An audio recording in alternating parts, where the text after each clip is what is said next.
നമസ്കാരം. പുതിയൊരു വീഡിയോയിലേക്ക് എല്ലാവർക്കും സ്വാഗതം.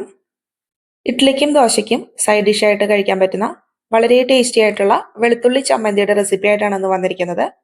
അപ്പോൾ എല്ലാവരും വീഡിയോ മുഴുവനായിട്ട് കാണൂ. പോകാം റെസിപ്പിയിലോട്ട്.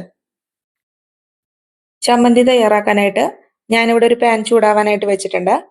ഈ പാൻ ചൂടായി വരുമ്പോൾ നമുക്ക് 2 ടേബിൾ സ്പൂൺ നല്ലെണ്ണ ഒഴിച്ചു കൊടുക്കാം. എണ്ണ ഒന്ന് ചൂടായി വരുന്ന സമയത്ത് ഓരോ ഇൻഗ്രീഡിയൻസ് ആയിട്ടിട്ട് റോസ്റ്റ് ചെയ്തെടുക്കുക. ആദ്യം ഒരു 8 ചെറിയുള്ളി നടുകെ ഒന്ന് കട്ട് ചെയ്തിട്ട് ഇട്ട് കൊടുക്കുന്നുണ്ട്. അതോടൊപ്പം ഒരു 20 വെളുത്തുള്ളി ഞാൻ എടുത്തിട്ടുണ്ട്, അതും നടുകെ കട്ട് ചെയ്ത് ഇട്ട് കൊടുക്കാം. ചെറിയുള്ളിയും വെളുത്തുള്ളിയും കൂടി ഇട്ടതിന് ശേഷം ചെറു തീയിലൊന്ന് റോസ്റ്റ് ചെയ്തെടുക്കുക. ഉള്ളി ഒന്ന് റോസ്റ്റ് ആയിട്ട് വരുന്ന സമയത്ത് ബാക്കി ഇൻഗ്രീഡിയൻസ് ഇട്ട് കൊടുക്കാം. ഒരു 5 നോർമൽ ഉണക്കമുളകും 2 കാശ്മീരി ഉണക്കമുളകും ഇട്ട് കൊടുക്കാം. അതോടൊപ്പം ഒരു ചെറിയ കഷ്ണം വാളംപുളി ഇട്ട് കൊടുക്കാം. ചമ്മന്തിക്ക് ആവശ്യത്തിനുള്ള ഉപ്പും കൂടി ചേർത്തിട്ട് ചെറുതീയിൽ വീണ്ടും ഒന്ന് വഴറ്റിയെടുക്കാം.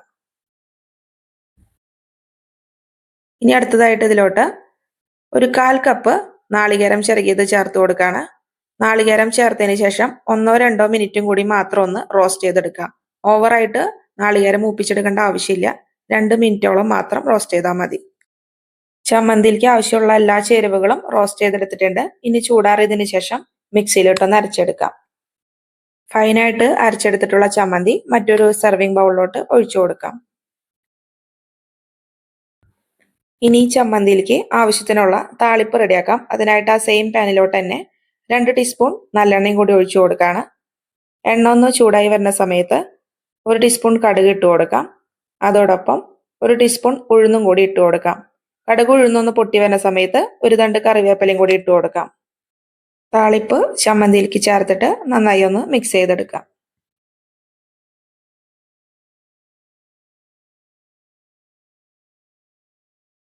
ഇഡ്ഡലിക്കും ദോശയ്ക്കും വളരെ സ്വാദോടെ തയ്യാറാക്കിയെടുക്കാൻ പറ്റുന്ന സ്പൈസി ഗാർലിക് ചട്നി ഇവിടെ തയ്യാറായിട്ടുണ്ട്. അപ്പം എല്ലാവരും വീഡിയോ കണ്ടിട്ട് ഒന്ന് ട്രൈ ചെയ്ത് നോക്കാൻ മറക്കല്ലേ. 2 മിനിറ്റിൽ തയ്യാറാക്കിയെടുക്കാൻ പറ്റുന്ന ഏറ്റവും എളുപ്പത്തിലുള്ള ഒരു ചമ്മന്തി കൂടിയാണ്. ട്രൈ ചെയ്ത് നോക്കൂ കേട്ടോ. ആദ്യമായിട്ട് ചാനൽ കാണുന്ന കൂട്ടുകാരാണെങ്കിൽ ഇഷ്ടമാവുകയാണെങ്കിൽ ഒന്ന് സബ്സ്ക്രൈബ് ചെയ്യാനും ലൈക്ക് ചെയ്യാനും മറക്കല്ലേ. വീണ്ടും മറ്റൊരു റെസിപ്പി ആയിട്ട് വരുന്നവരേക്കും താങ്ക് യു.